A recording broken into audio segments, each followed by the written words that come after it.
Colin Aldrich had not expected such a turnaround. Everything in his life seemed to be going just fine. 6 months ago, he had received a promotion at work, as well as a nice raise. Celia's interior design business was growing, and now she was making a significant contribution to their family budget. The house they bought 2 years ago is not a luxury home, but it's spacious enough for their needs and is in a good neighborhood. Recently, he and Celia had started talking about children, so he hadn't expected problems when they caught up with him. Colin couldn't help but notice the unfamiliar car parked in front of his house, but it didn't bother him. He was concerned, however, when he stepped out of the garage and found Celia sitting in the living room next to another man. When he entered the room, she immediately stood up, and Colin couldn't help but notice how slender and attractive she looked. It was only when he shifted his gaze to her face that he saw she was nervous.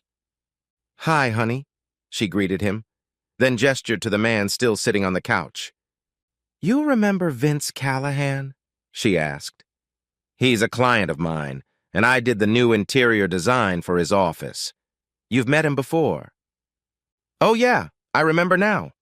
Hey, Vince, good to see you again. What brings you here?" Vince gave Celia a confused look and she coughed. "Shit, this is so hard," she said quietly. Then she took a deep breath, as if preparing herself for the challenge ahead. "Honey, I don't really have any other choice. I'm leaving you." Those words made no sense to him. "What did you say?" She shook her head sadly.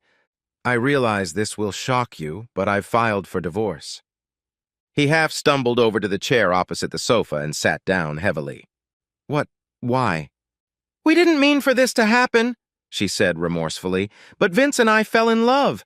We've been dating for quite some time now, and we don't want to hide our love anymore." "You were having an affair on the side?"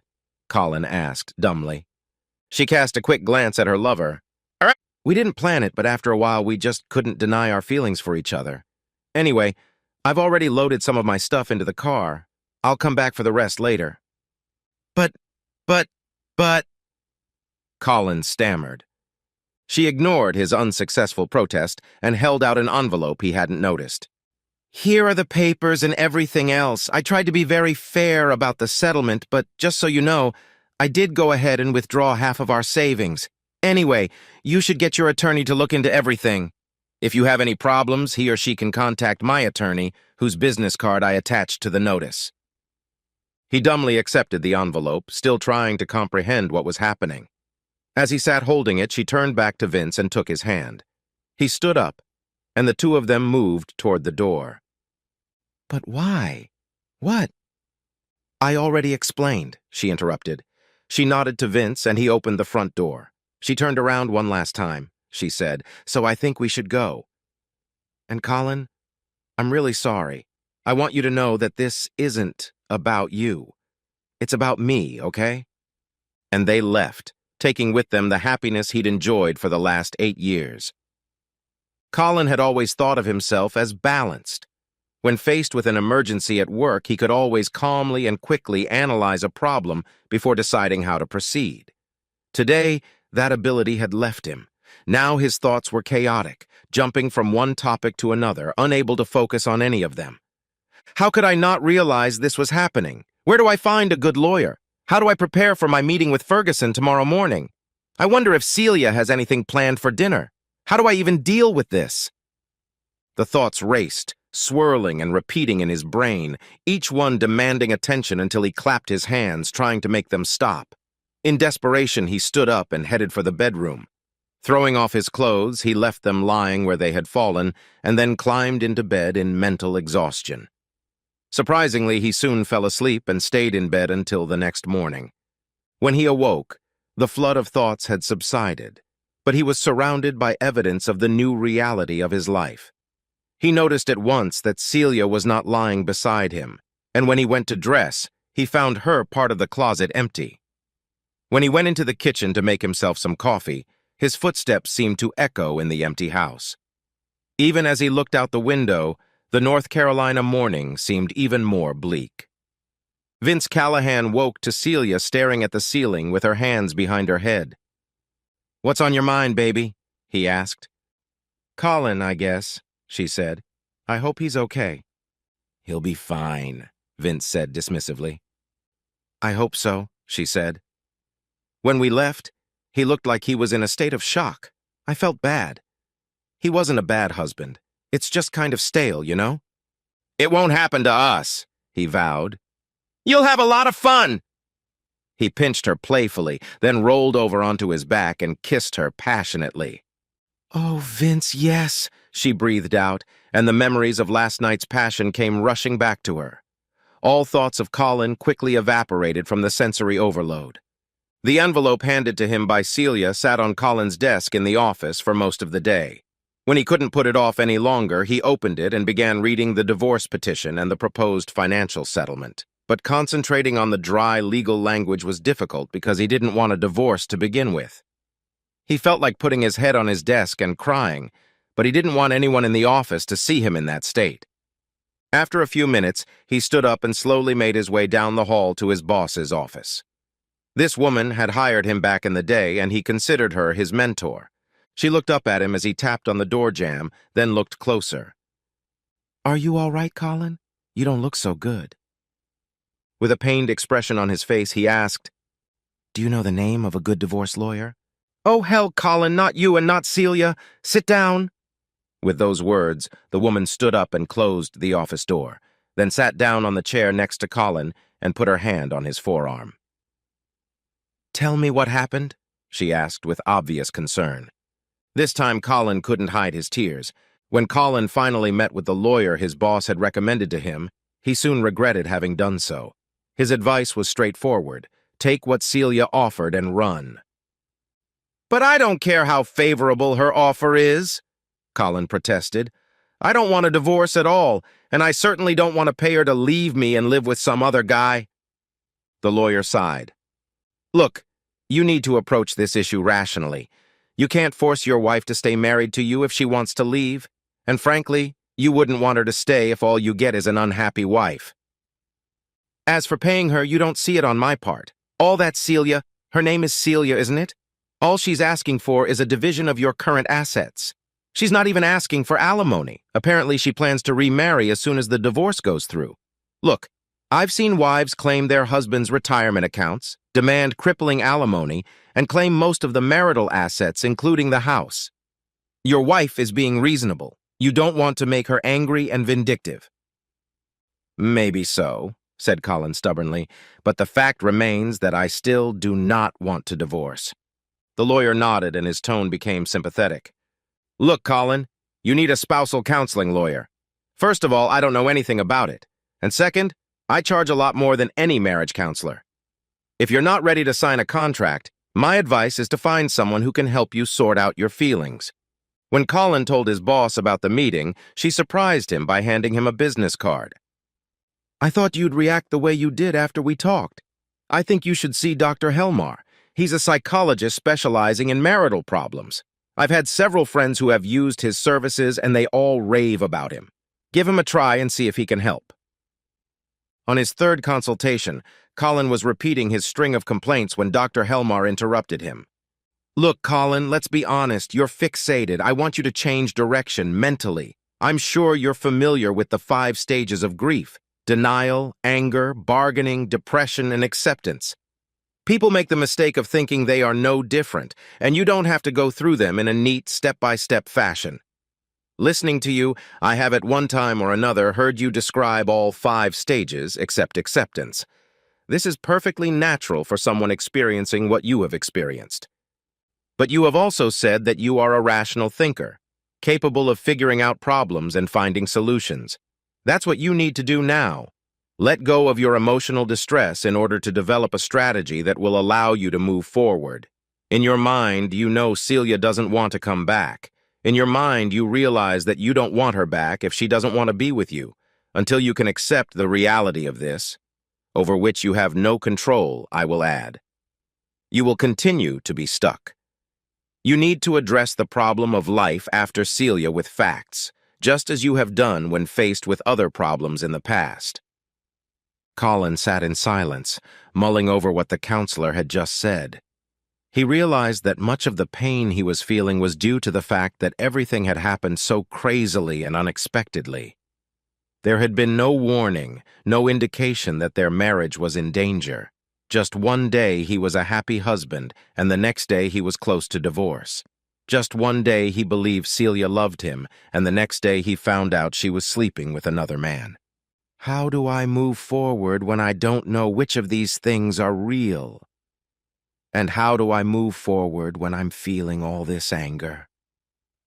The counselor listened to Colin's outburst in silence. Once Colin was silent, Dr. Helmar asked, "Have you ever heard of Reinhold Niebuhr?" Colin shook his head negatively. He was a well-known theologian of the 20th century who wrote a simple and powerful prayer. God, give me the serenity to accept what I cannot change, the courage to change what I can, and the wisdom to know the difference. That's the serenity prayer. I've heard of it. It's what they pray in Alcoholics Anonymous. That's right. Anyway, in my opinion, it simply and eloquently reflects going through the stages of grief. This is what you need to strive for: calmness, acceptance, and wisdom. Without doing that, you can't move on. As Colin left the session that day, Niebuhr's prayer continued to echo in his head. Peace of mind is what I want in my life. The question is, how do I achieve it? What can I do to find peace? After an entire weekend spent in reflection, he decided on a plan of action. On Monday, Colin called his lawyer. I'll agree to anything Celia asks if I can talk to her face-to-face for half an hour. Are you sure? The lawyer asked. I've seen how horribly badly such meetings go, and very few of them satisfy either party in a divorce. This time will be different, I promise. Set it up. As Colin was led into Celia's lawyer's conference room, he was surprised to see Vince sitting next to her holding her hand. It's actually kind of nice, Colin thought. Now Vince and Celia could hear everything with their own ears. Celia's lawyer gestured for him to begin, and Colin cleared his throat. Look, Celia, this is as hard for me as it is for you. Things didn't work out between us the way I wanted them to, but I guess that's the way it is with a lot of things in life. In this case, what's done is done, and now it's time for me to move on. My attorney told me that you offered a fair settlement and advised me to accept it. In the spirit of moving forward, I am willing to do so. He picked up a pen that was on the table and signed the agreement with a flourish. When the couple on the other side of the table exchanged glances of relief, he added, I have one more thing to say. Both froze, fearful of what would follow next. I understand that you are planning to get married as soon as the divorce is finalized, Colin continued.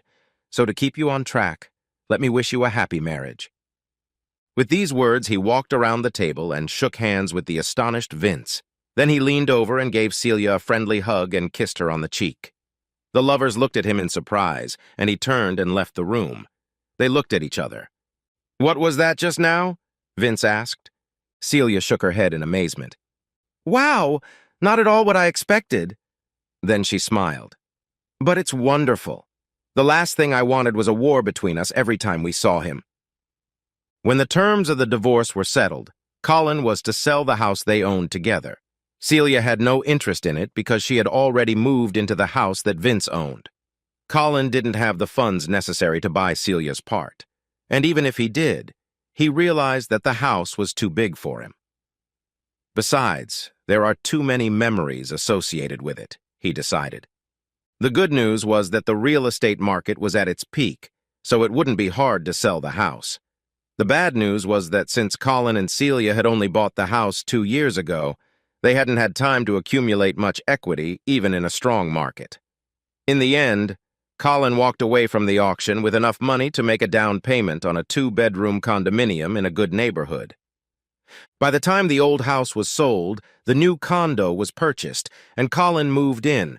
The waiting period for the divorce to be finalized was almost over. Through a friend, Colin learned that Vince and Celia had already sent out wedding invitations. Colin did not receive an invitation, but he did learn that the happy couple were going on a honeymoon to the Caribbean for a week. He made his plans accordingly. When the tanned couple returned, Vince picked Celia up in his arms, about to carry her over the threshold.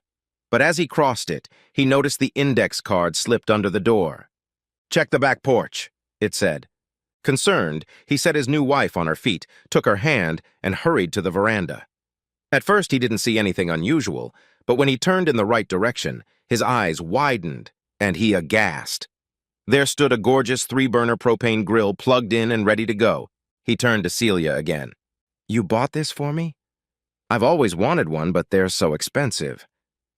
"No," she admitted. "I don't know anything about it." Before he could finish, she noticed an envelope taped to the shiny stainless steel grill cover. Hastily walking over, she pulled it off and opened it. When she read the card inside, she gasped. "I can't believe it! It's from Colin!" It said, "Best wishes in your new marriage." It was a gift from Colin, Vince asked in disbelief. If that's what he meant by moving on, then all I can say is that he's a more generous man than I am.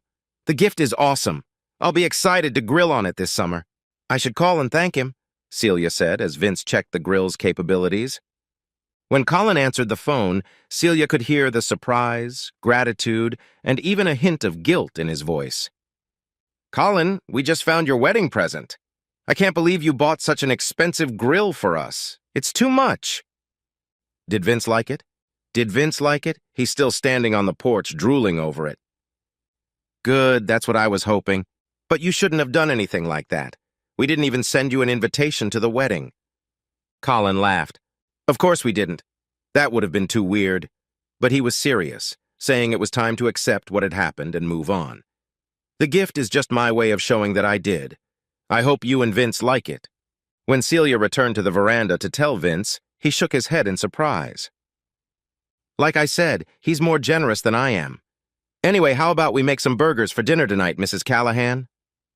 As April turned to May, Celia and Vince began making plans to celebrate Mother's Day with Celia's mom.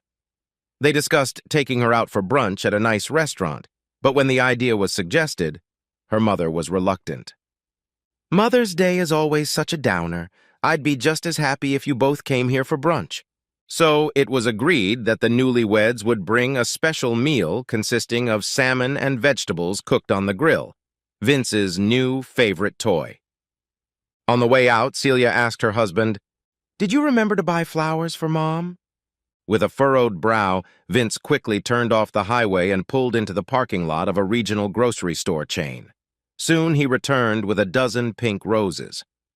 "They're a little out of shape," he apologized to Celia, "but the intention is the main thing." After arriving and taking the dishes and food into the kitchen, Vince handed the roses to Celia's mother, with wishes for a happy Mother's Day.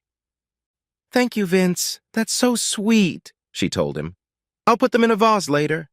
Then she suggested they set the table in the kitchen and take the plates to the dining room. "Your daddy is starving," she whispered to her daughter. As they brought the food in, Celia couldn't help but notice the gorgeous floral arrangement in the middle of the dining room table. "Mommy, they're gorgeous," she said. "Did Daddy give these to you?" Her mother snorted. "Did he? He said I wasn't his mother. Colin actually sent them. Aren't they beautiful?" "Colin? Well, yes. Isn't that nice of him?" said her mother. Nodding, Celia saw a frown flicker across her new husband's face. Later that afternoon, when they were home and Celia had a few minutes to spare, she called Colin. "Why did you send my mother that flower arrangement?" she asked. "Oh, good, so they were on time. Did she like them?" "Of course she liked them," Celia admitted. "They are beautiful. But why did you send them?" Colin sighed. "Your mother was always very kind to me, and since my mother died many years ago, I've always felt close to yours. So I wanted to honor her memory. I hope that won't be a problem." No, not at all. Like I said, she appreciated your concern. I just didn't expect this, that's all. To be honest, I really appreciate it too. Okay, and unless I've made a huge blunder, I have a favor to ask of you." Sure. What's that?" "It's a little awkward, but I think it's time for me to get back to the dating game." He could almost hear her hesitation. "Colin, it would be very awkward for me to try to set you up with anyone." Oh no, it's nothing like that. It's just that I can already see myself asking a girl out to my apartment, and to be honest, it's looking a little run down right now, more like a bachelor pad. Can I hire you to decorate? You've always had much better taste than me. Wow, I didn't see that coming. But of course, I guess I could do it. I just finished a big design project, so I could do yours right now. Is there a time next week when I could come by and take a look? Sure. I work from home 3 days a week now, so Monday, Tuesday, or Wednesday would be fine with me. That's great. I'm planning on coming in Tuesday afternoon. When Colin let her into his apartment the following Tuesday, Celia saw at once what he was talking about. The walls were painted a dirty white, the carpet was wiped and faded, and the furniture was mostly made up of stuff he'd taken out of their old house. I feel like we could go in different directions, she told him, looking around the room. Why don't you tell me what style you want? He shrugged helplessly. Honestly, Celia, I don't really know much about styles or color theory or anything. He looked around uncertainly, then brightened. I'd like you to design a space you'd like. He waved his hands quickly. Not in the sense of something feminine and pink. I definitely want it to look like a straight male lives here. But I don't want this place to look like a sports bar. He gestured in her direction. Just a place that someone like you would enjoy. One where a woman with good taste would feel comfortable. I can only trust you to do that. That's very flattering, Colin. In fact, I think I know exactly what you want.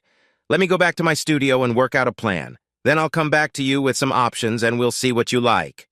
That's great. Thank you, Celia. I really appreciate it.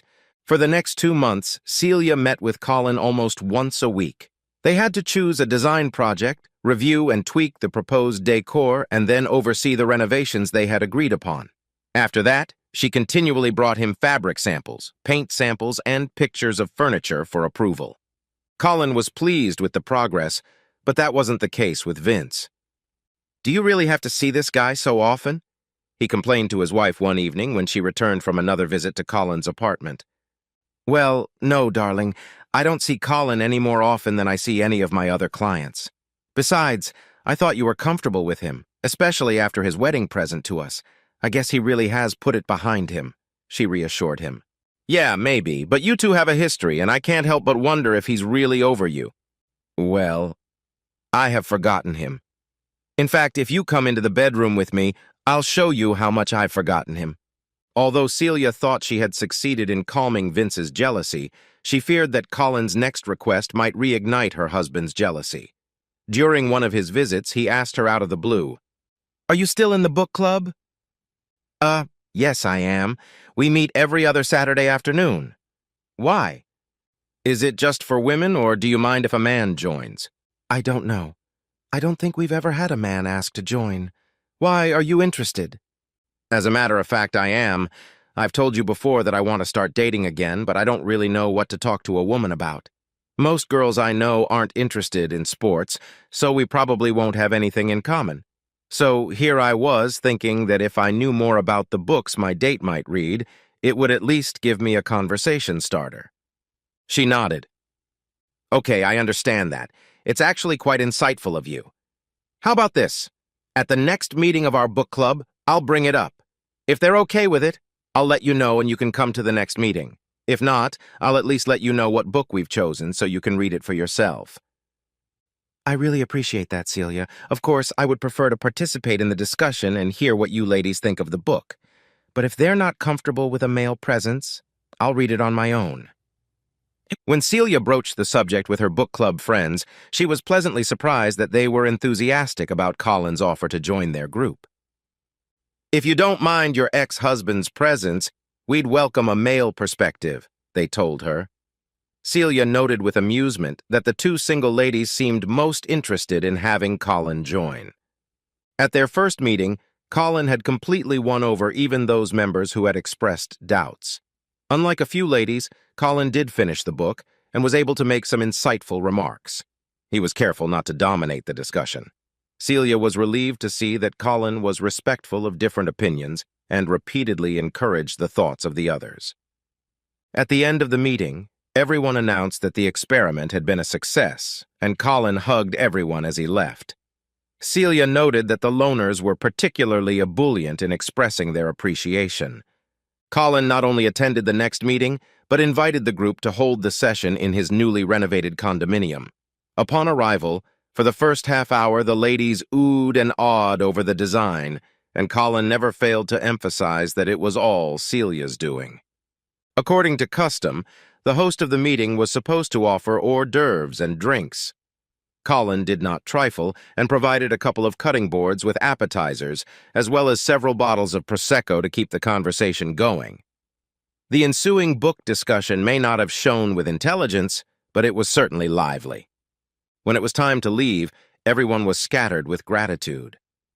One of the single ladies, a pretty red-haired girl named Kelly, was so insistent in her gratitude that Celia had to distract Colin with an imaginary errand. When everyone had left, Celia stayed behind, offering to help Colin with the cleanup. He gratefully agreed.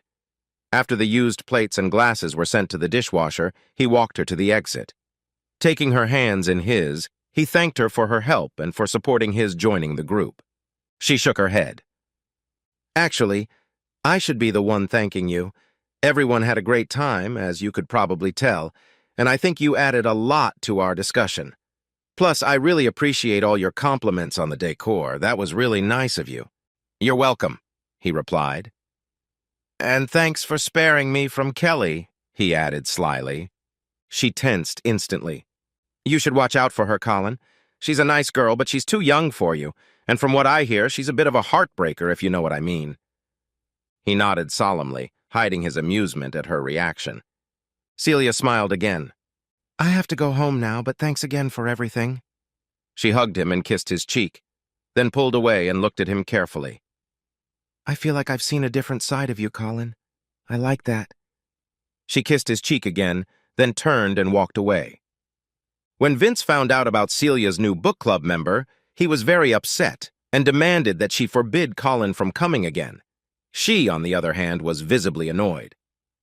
"I won't do anything of the sort," she replied. "The other girls like him, and he looks like a great addition to our group. So stop being jealous, Vince. Nothing's going on, and you look stupid pretending it is." Vince managed to keep his feelings to himself, but that night he felt a strong desire to win his wife back. Their lovemaking was unusually vigorous. Vince seemed determined to reassert his dominance. Celia realized what was happening and decided it was wise not to protest. The next morning, Vince apologized for the way he'd treated her, but she dismissed his concerns. "I wouldn't want it to be like this every time," she told him, "but sometimes a change of scenery wouldn't hurt." Relieved, he set off to work with a light step. As soon as he left, her forced smile quickly disappeared.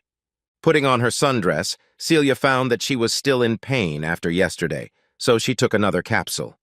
Swallowing it with breakfast, she drove to her design studio to see what was planned for the new week.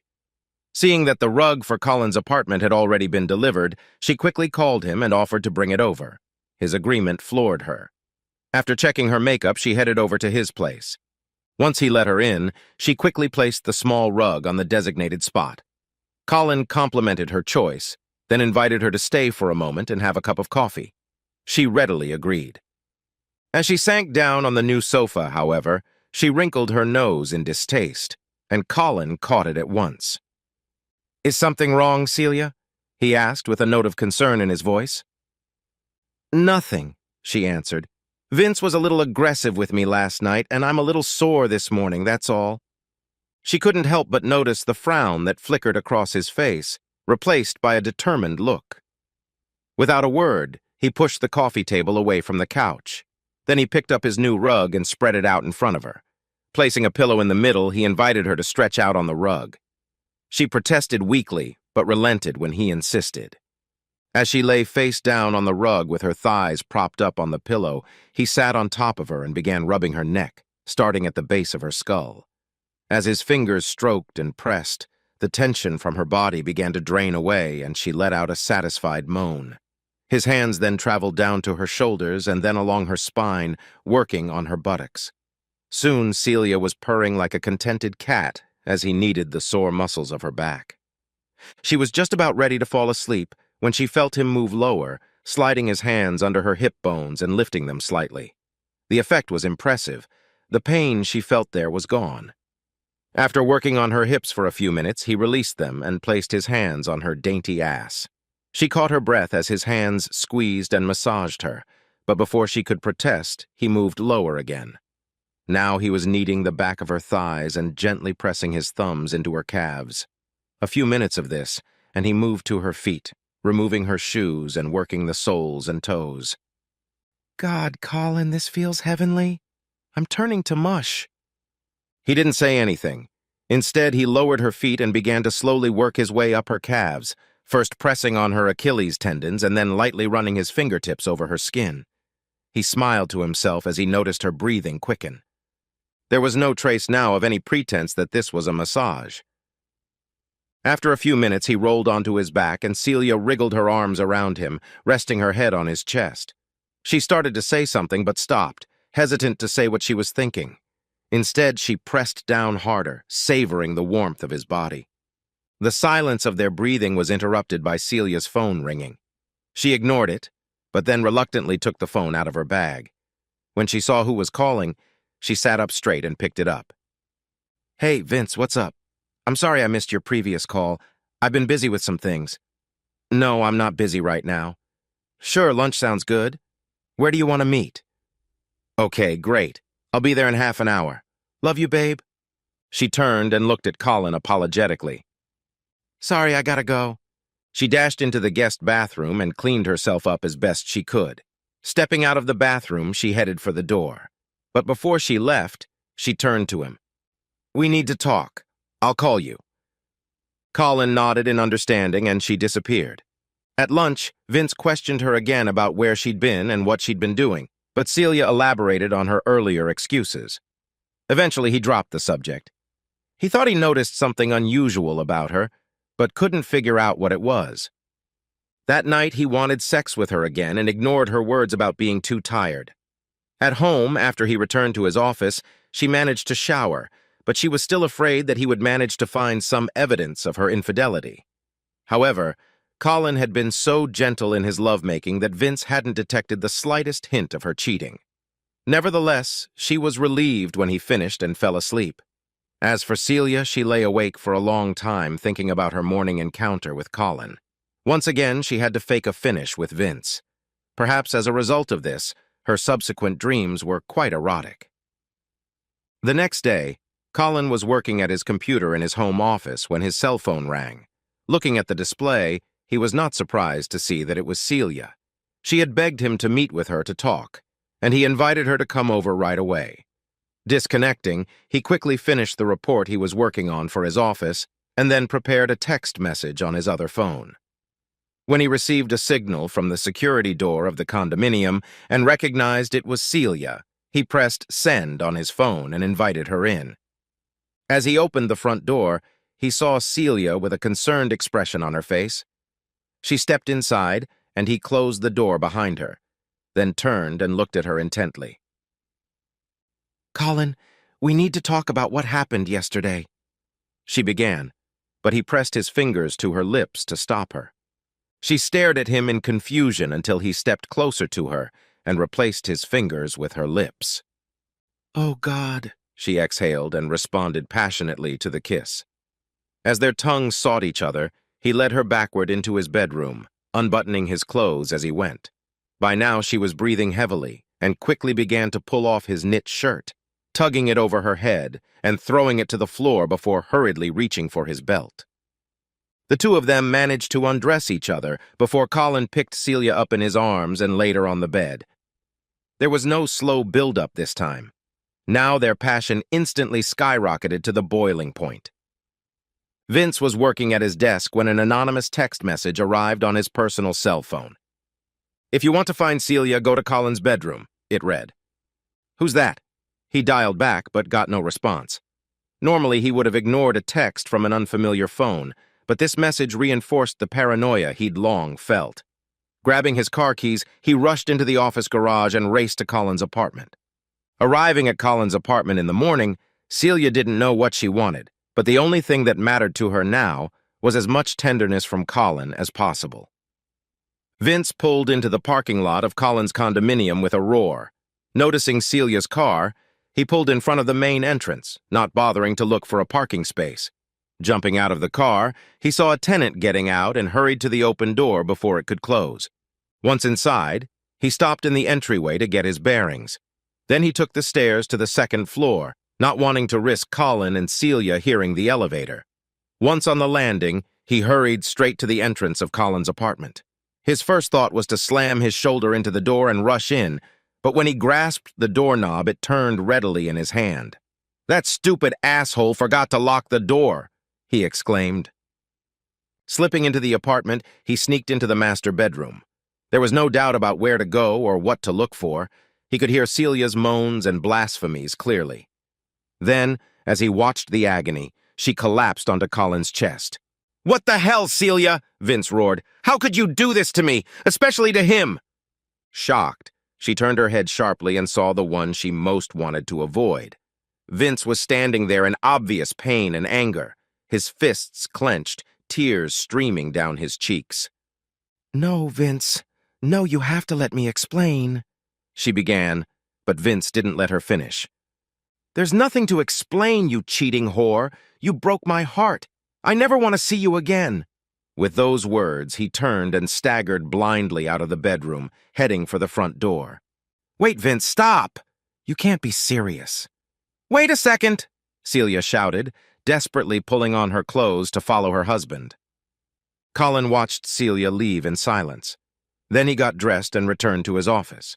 Noticing the phone left on the desk, he picked it up and tossed it in the trash. "I don't think I'll ever need it again," he said to himself. As the phone fell to the bottom of the trash can, the last message he had sent flashed on the screen. "If you want to find Celia, stop by Colin's bedroom." He was still working when he was interrupted by a timid knock on the front door. When he opened it, Celia entered the room, dragging a large suitcase behind her. She turned to face him, and Colin saw that her eyes were red and her makeup was running down her cheeks. "Vince kicked me out," she said tearfully. "And how is he?" Colin asked. "He's a mess," she told him. "He's yelling at me or crying his eyes out." I didn't understand much of what he said. The only thing that was clear was that the sight of me was killing him, and that he wanted me gone as soon as possible. She shook her head. "I'm really worried about him, but I don't know what I can do." Colin nodded. "I know the feeling." Then her grim expression cleared. "But at least now you and I can be together. We won't have to hide how we feel about each other." She raised her arms to hug him, but his response stopped her. "I don't think so."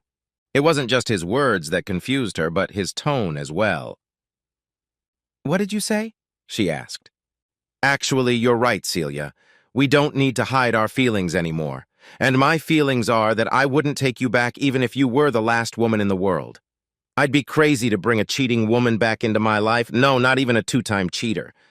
She was shocked by his outburst, but quickly tried to regain the upper hand. "I may have cheated on Vince, but I did it to make up for my mistake when I dumped you. Now I'm back, and I'm going to spend the rest of my life showing you how loving and loyal I can be." "You really are a piece of work," Colin grinned. "You treat men like interchangeable parts. When you get tired of one, you swap him for another. If the second one doesn't work out, you just go back to the first." "It's not fair, Colin. Besides, you wanted me. You seduced me." He nodded his head in sarcastic agreement. "Oh, sure, I understand. All it takes is for some guy to be nice to you, give you a couple of compliments, maybe give you a gift, and you'll drop your panties in no time." "No, I'm not."